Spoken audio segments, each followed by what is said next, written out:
Hey there, welcome to Bandit's Keep. I'm Daniel. In this video, I'm going to talk a little bit about using random tables and random events in your game. Sometimes if you are coming from, let's say, starting out in a way that you're doing more linear adventures, more kind of really planned out adventures, and you start running these more random things for your group, they might be off-put by it. Like it feels a little odd for them, and not every player loves it. I got a comment recently where that's exactly what happened. Can't remember what module they were running. Maybe it was Gardens of Ian. Let me know in the comments if you see this. I'm sorry, I should have screenshotted it. And they said, one of the players said, or multiple players said that they didn't like that it seemed like the dice were making it up as you were going, even though, of course, they know you're making it up, right? So what's the difference? And I think there is a certain type of difference. I think when people come down to play the game, they don't necessarily want to be railroaded, although some people do. But they also don't want to feel like you didn't prepare anything. You know, it's like if somebody invited you to their house for dinner and then when you got there, they were like, oh, hold on, let me see what I have in my cabinets. And they just started pulling stuff out and making things randomly with clearly they weren't planning on having you come over, even though they invited you. So I can totally see that. And I have had a player, one particular player who I play with a lot, that I was running an adventure module, chocolate something or other. It's like a Charlie and the Chocolate Factory, like horror thing by Lamentations of Flame Princess. I can't remember the name of it. If somebody can remember, put it in the comments. But anyways, that is a lot of random elements. I'm not going to do a spoiler. It was a while ago. And in between sessions, because it took us multiple sessions, they actually said that to me. Like, I'm not sure I really like that. It kind of throws me off when I know that you're just rolling something randomly. And that's a regular player who I had a lot, who, by the way, had been in many games where I rolled stuff randomly. But in that case, it didn't work for them. So what I did was I just rolled that stuff before the game, and then that solved that problem. That is not going to be the solution here, though. I want to talk about how to introduce your group to randomness, how to get them on board for it so that you can do stuff like that, because I find that random generation can be really, really fun. Really, what's the problem? Well, what I highlighted before, I think that deep down in somebody's head, if you're just kind of rolling dice and saying, oh, there's a hallway, they sometimes feel like, oh, you didn't prep, you didn't care about the game, whatever. And maybe people expect that from a DM. Maybe that's too much pressure on a DM. That's a whole other video. But I do think that can be the issue. And I also think part of it is that players are there to play. And if they see you sitting there rolling a bunch of dice while they're waiting for you, this can often feel slow. Much like I talked about in my video about combat being boring because it feels slow, not because it necessarily is slow. This is the same kind of thing. And by the way, I said I would do a procedural combat video, and I will. I think I want to do it a little different than I've done anything else, so it's going to take me probably a couple weeks to figure out how to do it, but I will do that for y'all. Anyways, so, right, it kind of feels like, well, we're sitting here watching you while you're rolling a bunch of dice and drawing a map, so that's not fun for us. So my first advice to you is get them involved.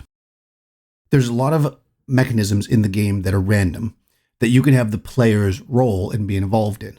One of the most simple ones that exists in almost all game pre-made modules are rumors and knowledge of the area. And what we can do here is don't have the player role play with somebody in a location, a tavern or something, and then roll randomly to see what the rumor is. I mean, you could do that, roll randomly and see what rumor you get, but rather have them roll first and say it out loud. Say, you're going to come to the tavern to get some rumors. Well, it kind of depends on who's in here. Go ahead and roll a D6 and so we can see who's in here. They roll their die. You see that it's a rumor about, let's say, the temple. So you figure maybe it's going to be an acolyte in there that's been drinking a little bit too much. So you say, oh, you come in and you see at the bar, there's what appears to be a kind of relatively drunk clergyman. Everybody else is kind of minding their own business. This person's by themselves and they seem to have had a few too many drinks. That's probably going to push the character in that direction. They will role play with them. They've already rolled randomly for their rumor, but now you're kind of incorporating it into the world. I mean, sure, you can just have people roll and give them a rumor, but if you're going to role play it out, I think this is a good way to do it. Another place where we have a lot of random rolls is, and I use a lot on my table, are random encounters. The chance that an encounter is going to be random, like it's going to come up, let's say 1 in 6 or 2 in 6 or 2 in 8 or whatever, and what the monster is, right? Those are things that almost always need to be rolled randomly at the spot and not ahead of time. So you're rolling these dice. But instead of doing that and playing this whole like, I'm going to scare the players because I'm rolling the dice, have them do it.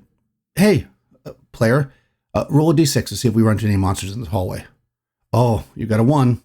Player number 2, go ahead and roll. Let's see what this thing is. At this point, this is building tension at the table. They know the mechanism is there. Again, I've talked about this before. I don't think people ever forget they're playing a game. So letting them be part of that part of the game instead of doing it in front of them will make it more energetic. This is especially true in hex crawling and overland travel where things are more spaced out, where you can really just be like, okay, day one, roll dice. Okay, go around the table. All right, day two, roll dice. You get a few of them to roll. As soon as they hit one encounter, then roll back, kind of like combat, right? Let's say you've got 5 players. First one rolls nothing. Second one rolls nothing. Third one rolls nothing. Fourth one rolls, they get an encounter. Boom. Now we roll back and we narrate what they went through. So as you were traveling through the forest for 2 days, it was very calm. You interacted with some friendly elves who kind of pointed you in the right direction towards some water and stuff. At that point, you kind of broke the forest and went across some fields. And you could tell that it was getting to be a little bit rough out here. And you've been extra cautious, but player number 5, roll for surprise, right? And boom, now, again, this is the monster, right? It's here. You're letting the players be part of that process. You're not just doing it in front of them. So start there. That's one of my favorite things to do. If you got this far in the video, I'm assuming that you're liking it. So if you haven't already, please hit the like button and subscribe so you can get more videos like this. Other common ones would be a monster's horde. I wouldn't necessarily do this in the middle of a game if it's going to be time consuming. But it might be if they finally beat, let's say they get to the end of the dungeon and they beat this dragon and there's a huge hoard of treasure, make that part of the game. Be like, all right, let's roll this dragon's treasure. You see tons of treasure piled up. Player number 1, let's roll for gold pieces. There's 1d10,000 gold pieces. And then it's kind of on them, right? And they're like, oh, magic item. And again, it becomes part of the game. Players like to roll dice. Players like to be involved. If they kill the dragon and then you just read off, there are 10,000 gold pieces. There's 5 gems worth. That's not necessarily as fun. So let the players be involved in that. Again, that's something that saves you prep time, first of all. Lets them be involved in the part of the game that they wouldn't normally be. And again, these are random things. Another one that I think a lot of people might do anyways is reaction rolls. So normally if you're playing an old school game like Basic and Expert Dungeons and Dragons, I'll put links in the description if people aren't familiar with those systems. You roll 2 6-sided dice, you add them together. This gives you an idea of the enemy or not necessarily the enemy, the encounter's kind of disposition, right? So if you roll high, it's good. So let's say you roll 2d6 and you get a 10. When they encounter these goblins in this room, maybe the goblins don't want to fight. Maybe they're willing to bargain. Maybe they are mad at their leader and they want to, have them get taken out. Whatever. Could be any number of things, but you roll a 3, they're going to be hostile. So instead of you doing that, you can set the player roll. Say, oh man, there's some goblins in this room. Well, let's see what they're doing. Go ahead and player number 3, go ahead and roll 2d6. Oh, a 5. Well, they grab their swords and looks like they're hungry. Boom, like this is it. And they know it's on them. And it's very fun because at least at my table, we get certain players who are always like, oh no, I always roll an encounter when it's my turn. And again, it becomes part of the fun of the game. Another kind of leveled up version of this is to have the players roll also for checks, things like traps and stuff. Like if it gets set off or secret doors and that kind of stuff. Normally in these games, you roll a d6 and it's like a 1 or a 2, they find it, or sometimes it's a 5 or 6. And it's always that, right? That's basically the D6 laws. People say, D6, roll high to succeed. Change that up. Decide that, okay, there's a 2 and 6 chance here. I'm going to say a 3 and a 4 is a success.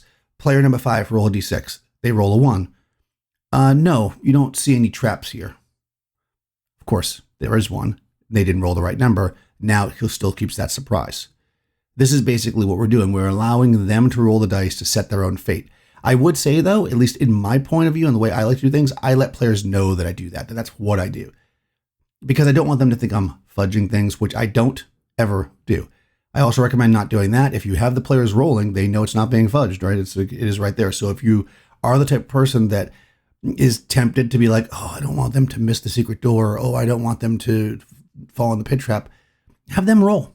It's on them. It's not you. Okay, so now going all the ways back to a completely random dungeon. How do we do this and still make it fun for the players so they're not waiting? Well, we're going to use a lot of the same techniques, but before we do that, there's one very important thing. And this is meta. Let them know that's what you're doing. Hey, I got this cool new thing called Dungeon Deck. I think that's what it's called. Pretty cool. I've been in games where we actually own it, where it's like a deck of cards, you flip them down. We're going to use that next session. It'll be really fun. They're excited for it. Or if they're just like, oh no, then you might have to sell it more, right? But do it on something that isn't something they're going to necessarily go back to. Do it on, even if it's a campaign, do it on like a side quest or a one shot. Let them see it can be fun without any pressure, if you will. Let them see these systems work. But again, let them know up front, this is what we're going to do. We're going to have a randomly designed dungeon, and you guys are going to be part of it. Even if it's not Dungeon Deck, if it's one of the other things like Garden of Yin, well, when you get there, you're going to tell them before you start, listen, guys, every time you go down a level and you want to move, we're going to roll to see how many doors there are. We're going to see what's on the other side. And you do it the same way we've done these other things. They're already used to rolling from these other techniques I've talked about. So when you start going on the table and you're like, player 5, roll to see how many doors there are. 2 doors. Okay. So let's see which sides they're on. Players, boom, boom. East and west. All right. Which one are you going to go through? The east one? All right. Roll on that one. Boom. They open it up. They see there's something there. They know that that's what's happening. You're letting them do it. Don't just roll it in front of them and say, okay. All right. Well, there's a room here and there's 2 doors on the east and west. And yeah. Oh, you want to listen at one? All right, hold on. Let them do it. Easy, right? This is simple, yet not simple. Part of it is a mindset. When you have players sit down at your table, they've already got an idea, especially if they're not brand new, of how they like to play, how they have been playing. And most people like to fall into that, right? You know that you like playing a certain way. So when things are changed and put on their side, you might be like, resistant. So if you do it a little bit at a time, I think it'll work a lot better. And again, be very open with your players. Let them know that you're doing this. It can be really empowering for the players to roll dice. So this is a really good option to do it. I'm not a huge fan of the players roll all the dice, like in some games, but I do like the idea of letting them roll on things like this because it keeps them part of the game as they go. I'll try to find that Deck of Dungeons thing and put a link in the description. I think it's on Drive Through Cards. There's also Hex Flowers from Goblet's Henchmen. I've talked about those a bunch. I'll put some links to that down there. If you missed the last video, I'm working towards a Patreon because I've been asked about it a bunch of times. If you have any suggestions about what you'd like to see, let me know in the comments below what you'd want on something like that. That should be coming up very soon. Also, let me know just how you use random stuff for your tables. Do your players like it? Do they hate it? And let me know what systems you're doing it in because I'd be curious about that if that matters at all, because maybe it does. In any case, thank you so much for watching. Go ahead and hit the subscribe button, ring the bell so you get notifications, and I'll see you next time.